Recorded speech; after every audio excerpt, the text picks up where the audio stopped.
Kembali di Kompas Petang, Saudara, di tengah kabar rencana perombakan Kabinet Indonesia Maju, kelompok relawan yang mendukung Jokowi mendesak dilakukannya perombakan kabinet.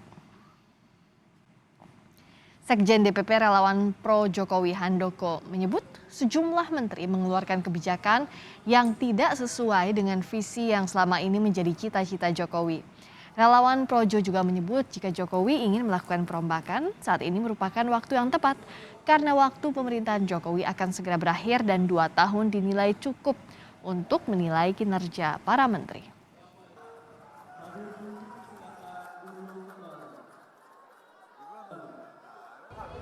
Dan juga bagi kinerja pemerintahan untuk mencapai cita-cita itu tadi. Maka bagi saya sangat wajar kalau kemudian para pendukung setia Presiden Jokowi ini hari-hari ini mendesak untuk ayo segera bersihkan kabinet dari orang-orang yang punya potensi untuk menjauhkan bahkan membajak pemerintahan ini dari cita-cita yang tertuang dalam visi Indonesia. Ayo kembali ke rel, kembali ke visi yang sudah kita tetapkan. Sebelumnya, sekitar 8 kelompok mendesak Presiden melakukan perombakan kabinet dengan istilah bersih-bersih kabinet. Mereka menyoroti kinerja Menteri Jokowi yang tidak sesuai dengan visi Presiden Jokowi menyejahterakan rakyat. 8 kelompok relawan itu adalah Projo, Seknas Jokowi, Bara JP, KAPT, Almisbat, RPJB, Duta Jokowi, dan Joman. Kabar perombakan Kabinet Indonesia Maju sebelumnya juga muncul seiring dengan bergabungnya Partai Amanat Nasional pada Agustus lalu. PAN sejauh ini memang menyerahkan keputusan soal posisi menteri di kabinet kepada Presiden Jokowi. Namun sejumlah pengamat meyakini ada kompensasi terhadap PAN yang bergabung dalam barisan koalisi pemerintahan Jokowi. 2 tahun kerja Kabinet Indonesia Maju juga dinilai sebagai waktu tepat mengevaluasi para menteri.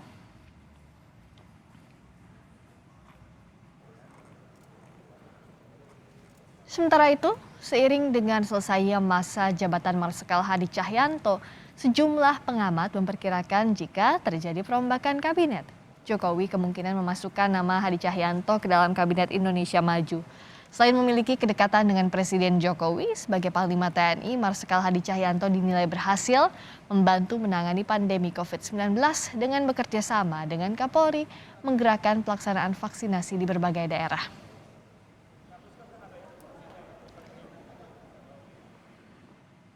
Saudara, pergantian Panglima TNI dinilai menjadi momentum tepat bagi perombakan kabinet oleh Presiden Joko Widodo. 2 tahun pemerintahan menjadi waktu tepat untuk menilai kerja para menteri saat ini dan ada desakan agar Presiden Jokowi mengevaluasi kinerja menteri.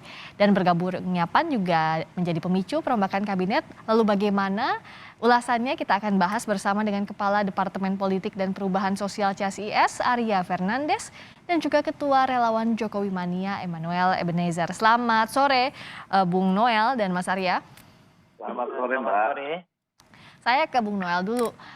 Kenapa kalau dari relawan mendesak adanya reshuffle dengan istilah tadi bersih-bersih kabinet itu? Mungkin pernyataan kawan saya itu bersih-bersih. Kalau kita bukan lagi bersih-bersih, sudah layak untuk dicopot tuh. Kan kami sudah lama menyampaikan persoalan di lingkaran Jokowi yang menurut pandangan kami para menteri-menteri ini bukan sibuk menjalankan pemerintahan Jokowi yang lebih visible dan lebih baik ke depan, malah menurut kami yang kami lihat di lapangan dengan nyata bahwa mereka masih sibuk berbisnis, dan itu terbukti hari ini dengan adanya salah satu menteri mengakui bahwa dia terlibat dalam bisnis PCR. Dan ini juga membuat kita semakin menguatkan lagi agar Presiden dengan segala haknya itu segera melakukan reshuffle. Kali ini kami punya keyakinan bahwa reshuffle kali ini reshuffle yang paling banyak. Banyak itu berapa kalau dari catatannya Joman? Dan siapa saja kalau berani sebut nama? Ya, kalau soal sebut nama beranilah. Pertama Pratikno, kedua Mendak, ketiga itu Menteri seperti apa tuh BPN, keempat LDP, keenam Erick Thohir, banyak harus diganti semua nih. Kalau seandainya Presiden menginginkan legacy yang baik buat bangsa ini ke depan, menteri-menteri ini sudah tidak layak lagi di pemerintahan Jokowi. Kami punya pertimbangan itu karena punya alasan dan argumentasi dan data yang kami miliki. Karena kalau seandainya tetap ini dipertahankan, ini akan menjadi batu sandungan buat Presiden Jokowi itu sendiri. Karena gini, kalau seandainya Presiden tetap mempertahankan, ini akan merusak cita Presiden dan ini akan menjadi catatan hitam buat Presiden Jokowi itu sendiri. Kami sebagai pendukung beliau punya tanggung jawab politik dan moral. Saya ke Mas Arya dulu, nama-nama tadi yang disebut oleh Bung Noel, kok dari catatannya CACS? Ya, makasih Friska. Ya, saya kira memang Bang Noel kayaknya terlalu terburu-buru untuk menjudge kabinet ini nggak berkinerja baik ya.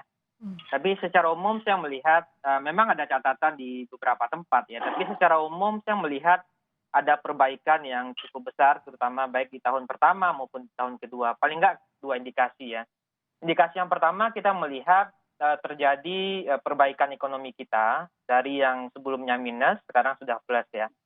Yang kedua, kalau kita lihat dari target vaksinasi kita sampai akhir bulan kemarin itu, atas kerjasama kolaborasi semua pihak, target vaksinasi kita dosis pertama itu sudah menembus angka di atas 50%. Sementara untuk dosis kedua itu sudah tembus angka sekitar 20%.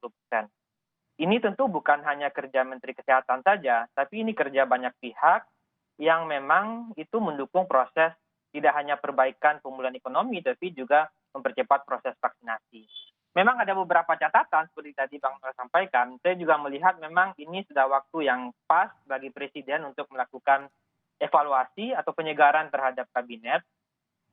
Paling nggak karena beberapa alasan juga. Ya. Pertama, ini sudah masuk tahun ketiga dan sudah waktu yang tepat bagi Presiden untuk melihat kembali kira-kira mana menteri yang punya performa baik, mana yang enggak. Mana yang tadi menurut Projo misalnya mendukung visi Presiden, mana yang enggak.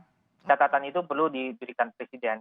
Yang kedua, PAN sudah bergabung sejak Agustus ya, dan tentu tidak ada makan siang yang gratis. PAN tentu juga harus diberikan akomodasi di kabinet, dan Presiden tentu saya kira menunggu waktu yang tepat untuk melakukan penyegaran. Yang ketiga tentu saya kira adalah soal ada pergantian Panglima dari Pak Hadi ke Pak Andika, dan itu juga saya kira momentum yang dipertimbangkan oleh Presiden. Oke, jadi momentumnya 3 tadi ya kalau dari catatan CSIS. Kalau Bung Noel melihatnya juga sama, apakah faktor ini termasuk kalau kita lihat momentum yang paling dekat kan pergantian Panglima, itu jadi waktu yang tepat untuk sekalian melakukan perombakan kabinet, Bung Noel? Ya, argumentasi itu betul adanya. Karena biar gimana pun pemerintahan Jokowi ini butuh yang namanya konsolidasi. Konsolidasi hari ini kita lihat ada di Andika.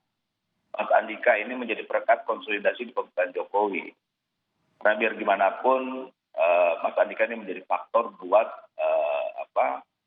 tahun politik yang menurut kami ini akan lebih memanas 2022 ke depan sampai 2024. Ini butuh figur yang punya ketegasan, figur yang punya kemampuan dalam pendekatan politik yang mumpuni. Nah, menurut kami angkatan darat ini yang punya pengalaman dalam pendekatan politik teritorial.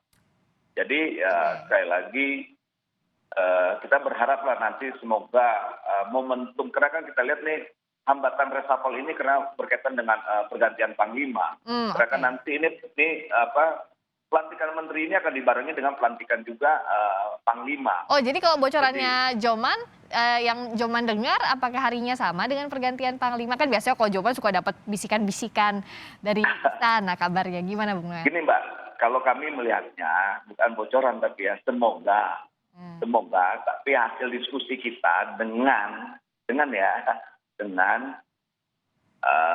beliau bahwa beliau akan melantik Menteri dan Panglima berbarengan dengan waktu yang sama.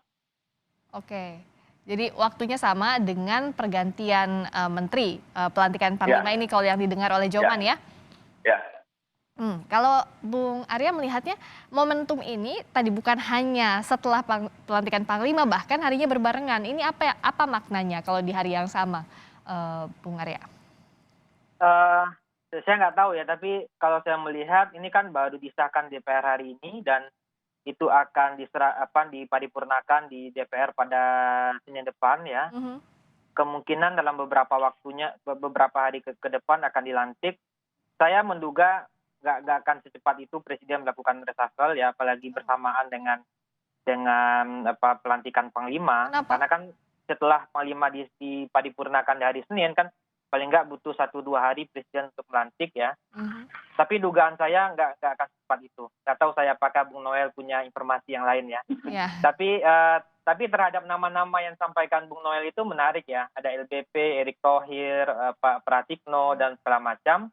Dan nama-nama itu kan nama-nama yang selama ini dekat dengan lingkaran terdalam Pak Presiden, ring Betul. 1. Dan saya kok berpikir sepertinya kecil kemungkinan Pak Jokowi akan melakukan reshuffle terhadap nama-nama tersebut gitu. Karena mereka adalah tim utama, inner circle-nya Presiden, sangat dekat dengan Presiden, bahkan beberapa kebijakan strategis di sana itu dihandle oleh mereka. Misalnya Pak Luhut menghandle sejumlah program strategis nasional, Ya, Pak Erik oke. juga begitu ya, begitu juga Pak Pratikno yang sudah melekat sejak lama. Jadi saya agaknya kurang itu yakin beliau akan kena reshuffle. Oke, kalau nama-nama tadi diragukan versi CSIS untuk dirotasi, bagaimana dengan kemungkinan posnya ini akan diisi siapa dan siapa saja yang kira-kira akan di reshuffle oleh Presiden? Kita akan bahas usai jeda di Kompas Petang. Kami segera kembali.